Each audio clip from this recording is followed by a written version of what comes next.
¿Qué tal, amigos televidentes de su programa Polos Opuestos? Siempre es un gusto y placer estar pues en su sintonía. Hoy tenemos un tema referente a la Semana Mayor, a la Semana Santa, y para ello queremos participar a ustedes de la entrevista que vamos a formular con dos representantes aquí en la ciudad de Milagro. Tenemos en primer lugar al padre Pedro Pablo Múnera, a quien le damos la bienvenida a nuestro programa. Él es párroco de la parroquia San Martín de Porres.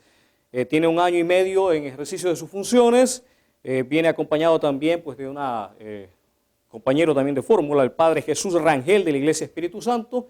Vamos a conversar con usted, padre, acerca de qué es lo que significa la Semana Santa para el catolicismo en general y cómo lo vive la ciudad de Milagro desde su óptica, desde su perspectiva. Pero permítanme, por favor, iniciar mostrándoles a ustedes un pequeño video formulado con entrevistas al público en general en las calles de Milagro. Corre a continuación el video. La Semana Santa o Semana Mayor, la Iglesia Evangélica lo celebra teniendo una campaña que inicia desde hoy domingo 24 hasta el domingo 31. Todas las noches habrá un tema diferente en el cual hacemos alusión a lo que Cristo vino a hacer aquí en la tierra. El viernes 29 nosotros lo celebramos con un programa especial que empieza a las 7 de la mañana hasta las 10 de la mañana. Es un resumen de las 7 frases que Cristo pronunciara desde la cruz del Calvario. A diferencia de los amigos católicos que hacen sus procesiones en la mañana, en la tarde o en la noche. Cristo no quiere sacrificios humanos porque Él ya lo hizo en la cruz del Calvario. Lo que Él desea es que cada ser humano se rinda a los pies con un corazón humillado. La Semana Santa para mí es un motivo de recogimiento, reflexión y ponernos a dar cuenta de que Dios vino al mundo para entregar su vida por nosotros. ¿Qué normalmente hace usted en esta Semana Mayor? En esta Semana Mayor nosotros hacemos penitencia, confesión para tener una buena comunión con Dios y con el prójimo. El Viernes Santo para mí se conmemora la muerte de Jesús y así como Él llegó a la cruz con esa muerte tan horrorosa que la gente piensa que no es nada, es algo de meditar para que conviertan sus corazones en este año de la fe en verdaderos cristianos de verdad. Ese día se hace la clásica fanesca porque ya es como tradición compartirla con nuestros hijos, con nuestros hermanos, con nuestros familiares más allegados. Luego de escuchar estas reacciones del público milagreño, queremos también escuchar los comentarios del padre Pedro Pablo Múnera. ¿Concuerda con algunos pronunciamientos? ¿Cuál es la posición de la Iglesia Católica referente a la Semana Santa? ¿Cuál es el verdadero significado de su punto? Quisiéramos escucharlo, por favor. Bien, la Semana Santa en la Iglesia Católica celebra el misterio central de nuestra fe, es el misterio pascual. El misterio pascual es el misterio de la pasión, muerte y resurrección de Jesucristo. Lo celebramos desde el punto de vista litúrgico. Tenemos las celebraciones litúrgicas con las cuales nosotros rememoramos y actualizamos este misterio de salvación. Lo dedicamos, llamamos la Semana Mayor, lo hemos iniciado hoy haciendo referencia en la primera parte a la entrada triunfal de Jesús a Jerusalén. La Escritura nos refiere ese acontecimiento cuando la gente muy sencilla acoge a Jesús en Jerusalén. Se quitan sus vestidos, van tapizando el piso para reconocerlo a Él como Señor. Solo que inmediatamente después, cuando entramos a la Eucaristía, en la Eucaristía meditamos el pasaje de la pasión de Jesucristo. Y cuando nosotros meditamos el pasaje de la pasión, entendemos de qué reinado se trata. Puede ser que en un primer momento, cuando la gente quiere aclamar a Jesús como rey, esté pensando de pronto en un proyecto político o social, y haber encontrado un gran líder, alguien en quien poner la confianza para ser liberados del Imperio Romano bajo cuyo dominio estaba el pueblo de Israel. Pero cuando ya entramos a meditar la pasión, descubrimos que lo que Jesús propone es un reinado muy distinto. Se trata del reinado del amor perfecto.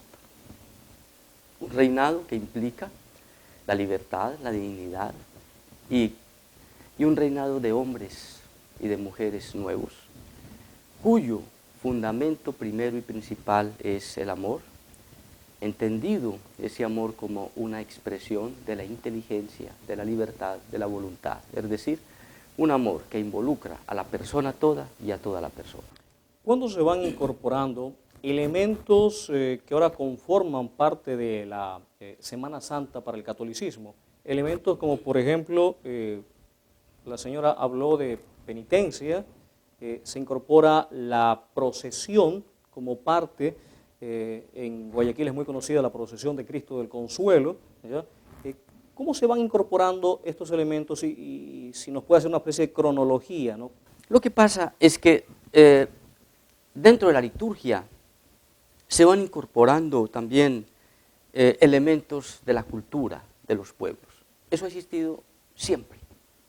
Quiere decir que va a distar de determinada población a determinada población dependiendo del aspecto cultural. Sí, que en cada lugar siempre se incorporan los elementos culturales que la región tiene. Por ejemplo, la señora hablaba, por ejemplo, a nivel de alimentos, decía, aquí consumimos la fanesca, que eso es un plato con el cual se expresa algo cultural de la Semana Santa. Por ejemplo, en nuestro medio nosotros no usamos fanesca ni tenemos fanesca, eso es propio de la región, por ejemplo. Pero le voy a dar un dato, por ejemplo, cultural bien bonito. Entre nosotros, el Viernes Santo es un día silencioso, es un día de oración, es un día de ayuno, es un día para meditar un misterio grande que es el misterio de la muerte de Jesucristo. Lo dedicamos el Viernes Santo. Resulta que yo estuve trabajando un tiempo en Brasil, en una ciudad, Salvador de Bahía. Y cuando llegué allá, resulta que el Viernes Santo era completamente distinto al nuestro. ¿Cómo era? Era fiesta, había unos platos jugosos en la mesa, la gente viajaba de distintas partes a encontrarse con la familia, era una gran fiesta, pero una fiesta completamente distinta a lo que nosotros estábamos habituados, que es una fiesta pero en otro sentido, que es una fiesta sobria, que es silencio, que es meditación. ¿Qué pasaba allá? Pasaba que Salvador Bahía es un puerto negrero, fue un puerto de esclavos, donde se vivió como en América Latina, como en tantos lugares, como en Cartagena, como en todas partes, la esclavitud. Entonces, resulta que el Viernes Santo los amos dejaban libres a los esclavos. Entonces los esclavos festejaban ese día de libertad. Entonces mira desde el punto de vista religioso lo que significaba el Viernes Santo, significaba una experiencia de libertad.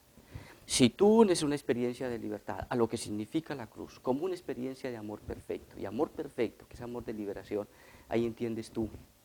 Para ellos era una fiesta, y a mí me pareció que era una fiesta absolutamente extraordinaria, porque es la fiesta de la liberación. Hablando en el contexto local, ¿no? Milagro, ¿qué encontró de diferente de sus anteriores experiencias con las manifestaciones litúrgicas aquí, por ejemplo?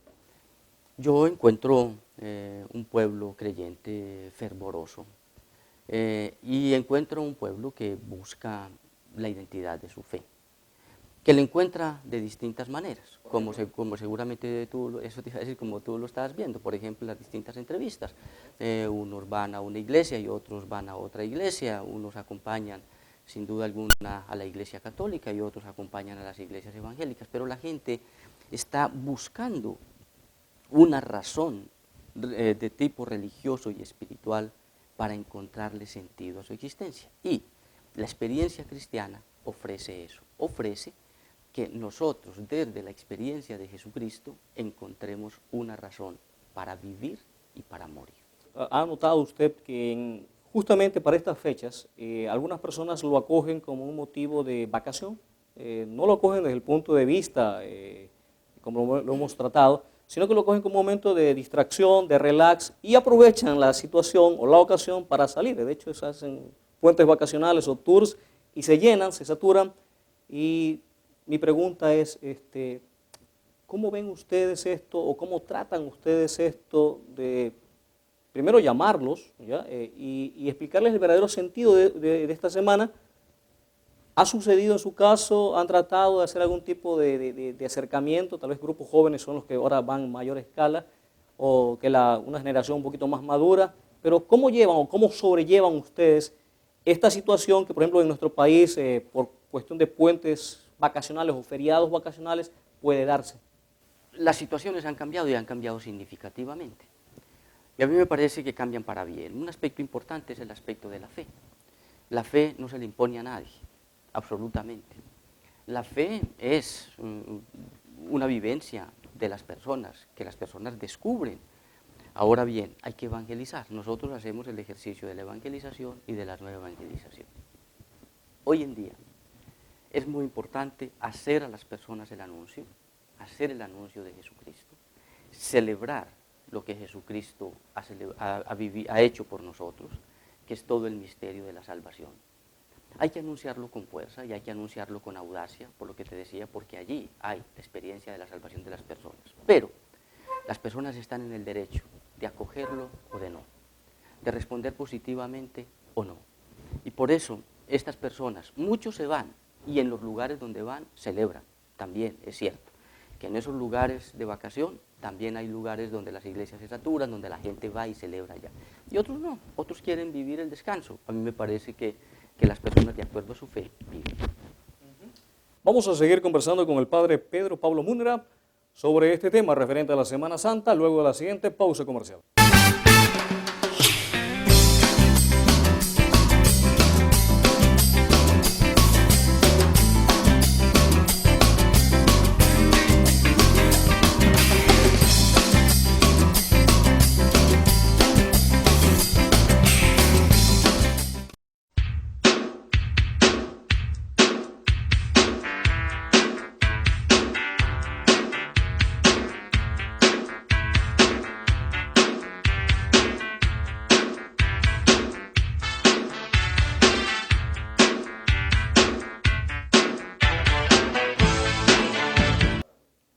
Retornamos a Polos Opuestos, conversamos en este programa acerca de la Semana Santa, contamos con la presencia del padre Pedro Pablo Múnera. Estábamos hablando acerca de todo lo que conlleva la Semana Santa, tanto en el aspecto litúrgico como también en el aspecto cultural. Consulta, padre, en antaño recordaba a mi abuela, tal vez a mi madre, y las historias que me contaban referente a la Semana Santa, todas estaban envueltas en un velo de misterio. No puedes bañarte porque te haces pescado si eres hombre, si te haces sirena si eres mujer, tienes que guardar absoluto silencio en esa semana, no se hace bulla, no se eleva la voz, los niños estaban como enclaustrados, todo estaba envuelto en un velo de misticismo y ellos crecieron y nos contaban esas anécdotas de épocas pasadas. Mira, eso, nosotros conocemos eso como un proceso, que lo llamamos un proceso de secularización. El proceso de la secularización es el proceso de un mundo llamado sacral a un mundo sacramental. Lo que tú planteabas de que si tú te bañas y te pasa esto, que si, bueno, había otro que decía que si se bailaba, si se danzaba el Viernes Santo, se les crecía el rabo y parecía como un animal, ¿no? Que le crecía. Bien, eso es un mundo mítico. Y es un mundo sacral, es la manera como a veces la gente puede concebir a Dios que premia si uno es fiel, que castiga si uno hace lo contrario. Eso unido a todos los elementos culturales de una época.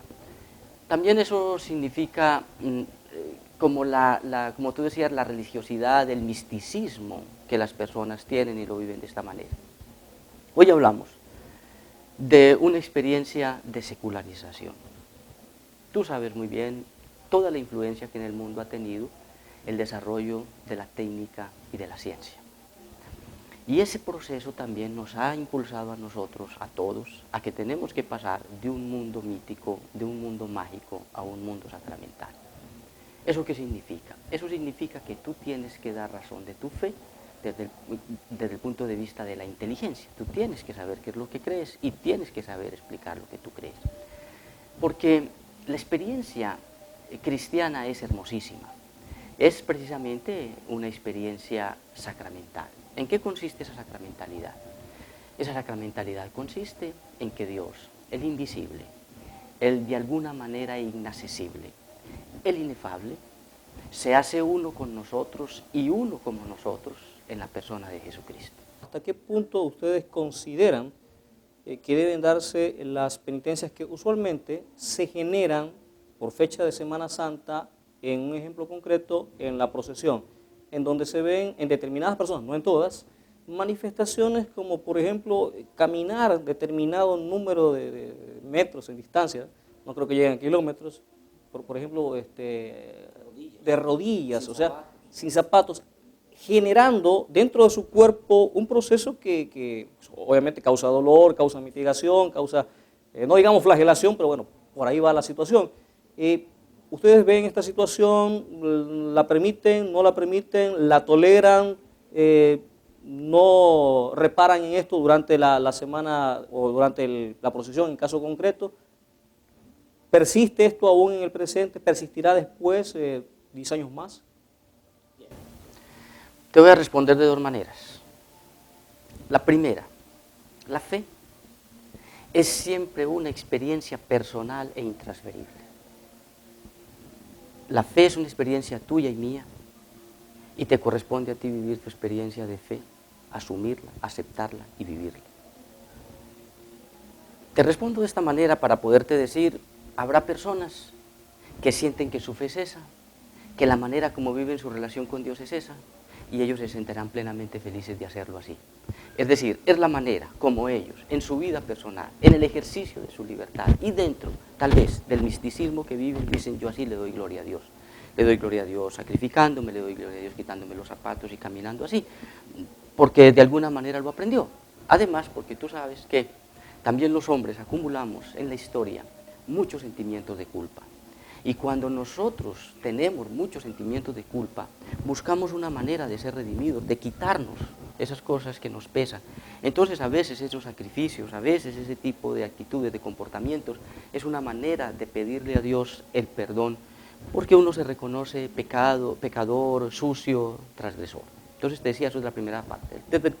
La segunda respuesta que quisiera darte, yo creo que todo eso hay que siempre educarlo, formarlo, instruirlo. Es verdad que Jesús no quiere sacrificios inútiles. ¿Cuál sería su mensaje final a la población católica, a la comunidad a la cual usted se pertenece en el transcurso de esta semana? ¿Qué mensaje se lleva? A todas las personas que a la luz de su fe nos esforcemos por ser los mejores seres humanos que nos sea posible. Que tomemos en serio esto de nuestra condición humana, que nos hagamos responsables del mundo y de la historia y que lo vivamos con toda dedicación, con todo esmero. Desde el punto de vista católico, invitar a todos a vivir el ejercicio de su fe, entendiendo que la fe, desde el punto de vista humano, es el acto del encuentro y de la confianza entre las personas, y desde el punto de vista cristiano, es el encuentro personal con Jesucristo, que nos inserta en el misterio trinitario del Dios Padre, Hijo y Espíritu Santo. No se vayan, sigan con nosotros, continuamos luego de la siguiente pausa comercial.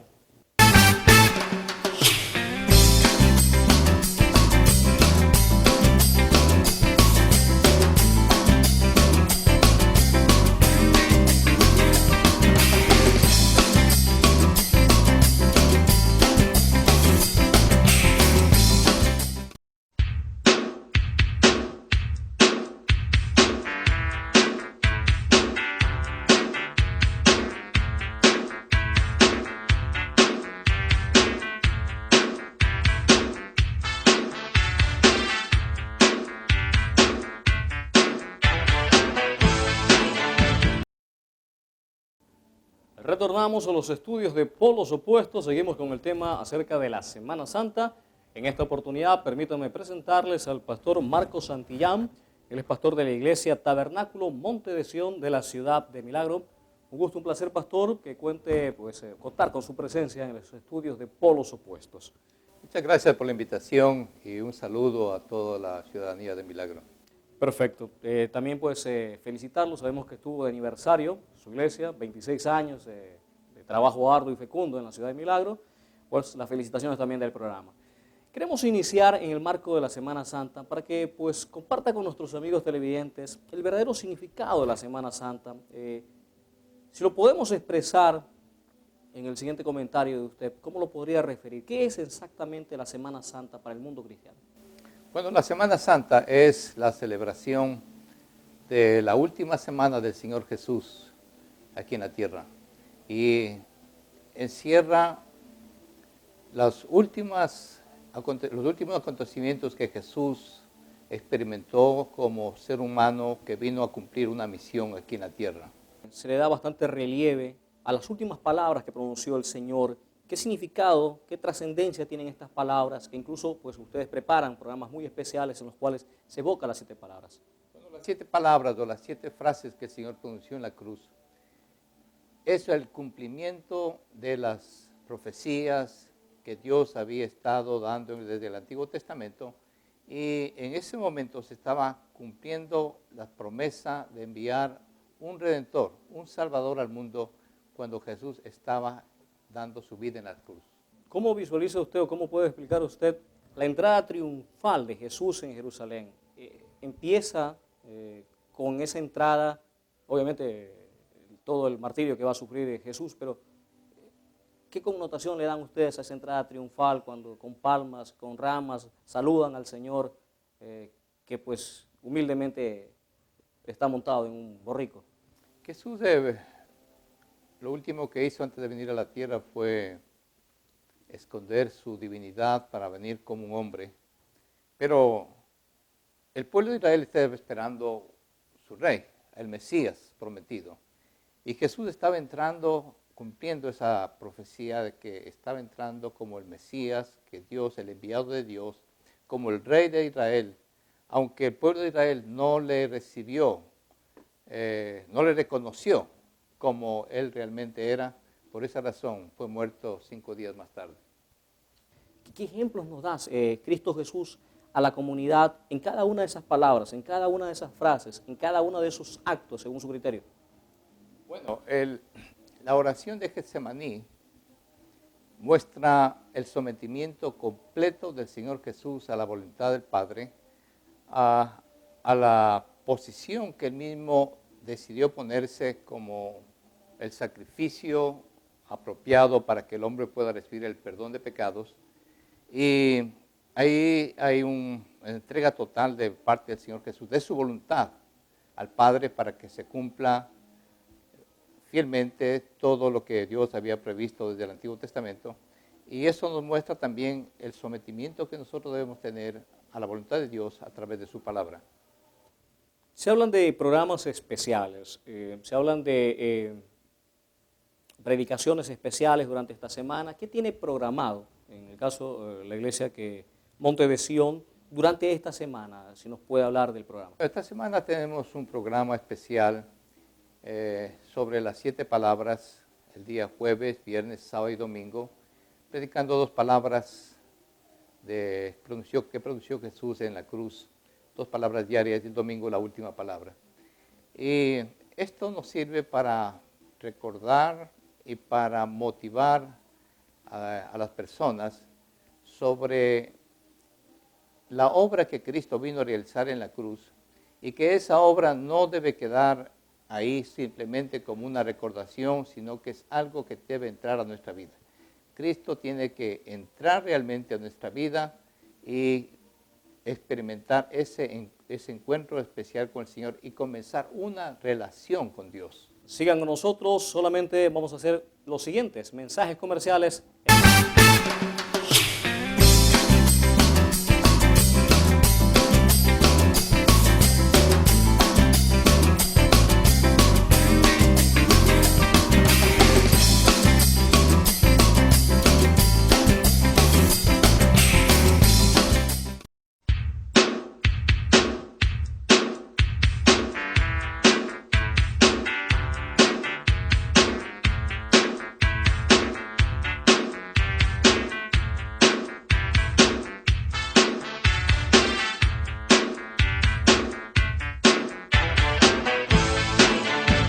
Retornamos, amigos televidentes, en su programa Polos Opuestos. El día de hoy tenemos o contamos con la presencia del pastor Marcos Santillán de la Iglesia Tabernáculo Monte de Sión. Con él estamos conversando acerca de la Semana Santa y queríamos formularle la siguiente pregunta.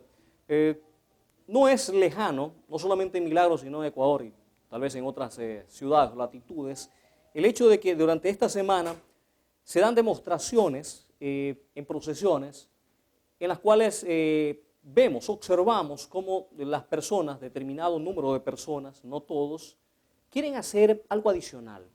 Utilizan su cuerpo para imprimirle durante esa jornada de procesión, someterlo a castigo, si por castigo podemos llamar el hecho de caminar descalzo en un terreno empedrado, sol canicular, de rodillas, lacerando su piel, infringiendo a su cuerpo un millón de situaciones que a su modo de ver pueden acercarlos al Señor, redimir su situación, congraciarlos con Dios.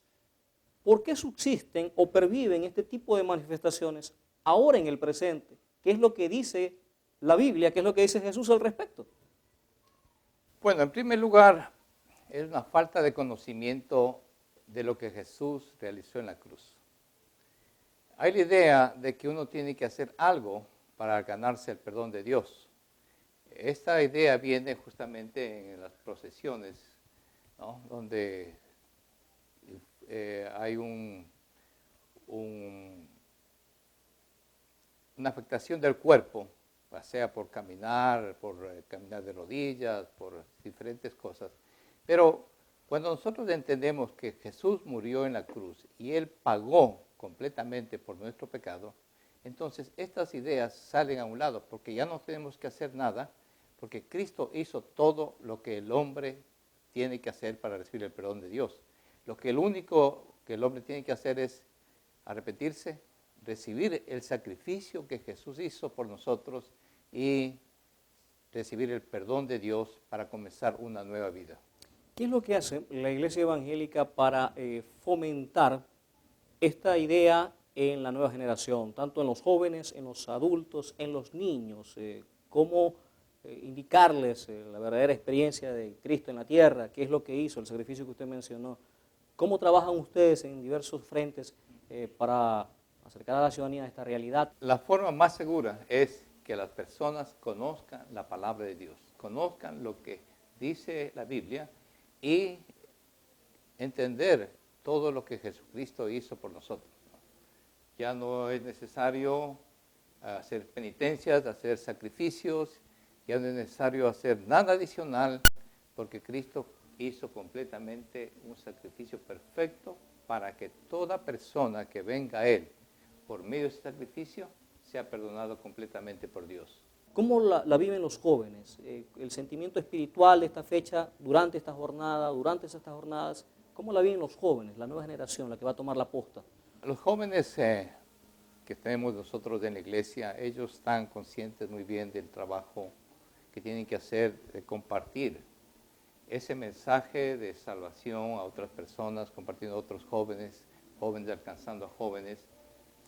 Y es importante porque la mayoría de los jóvenes ya están sin esa mentalidad de Semana Santa, donde había un tiempo por lo menos de un ambiente más o menos espiritual, podríamos decir, ¿no? O había una predisposición a buscar las cosas de Dios. Ahora ya eso prácticamente ha desaparecido. Entonces es de las personas que ya tienen el conocimiento de la palabra que puedan compartir con otros ese mensaje. ¿Cuál es el punto de vista de ustedes de Poncio Pilato en la verdadera responsabilidad que tuvo como ser humano y como dirigente en ese tiempo al acto simbólico o no tan simbólico de lavarse las manos? ¿Cuál es la reflexión que ustedes tienen de lo que se desprende de sus estudios? Bueno, él lo que hizo es quitarse su responsabilidad, porque él podía muy bien haber soltado a Jesús, pero él quería congraciarse con el pueblo, con la mayoría, y vio la forma así, por un lado, de zafarse él del problema y congraciarse con los demás. Pues el hecho de lavarse las manos no era una costumbre romana, era una costumbre judía. Y él utilizó una costumbre judía para evadir responsabilidad. Me llamó la atención eso, no usar una costumbre romana como él lo era, sino una costumbre judía. Bueno, el lavarse las manos como costumbre judía era para el asunto de la comida. Se tenían que lavarse las manos. Exacto. Antes de comer, eso significaba estar limpio. Pastor, le agradecemos su presencia en el set de Polos Opuestos a nuestros amigos televidentes. Esperamos que estas dos opiniones sirvan para pues, que ustedes dentro de sus hogares reflexionen, mediten y obviamente pues, consulten la palabra de Dios y que esta sea una verdadera semana mayor, una semana de reflexión en lo que Dios hizo por nosotros enviando a su Hijo como sacrificio único y perfecto, que podamos vivirla en la verdadera dimensión que se merece para todos y cada uno de quienes nos están escuchando, a ustedes y a sus familias. Nuestro más cordial agradecimiento y a nuestro invitado, el pastor Marcos Santillán también. Esto ha sido un capítulo más de Polos Opuestos. Hasta una próxima oportunidad.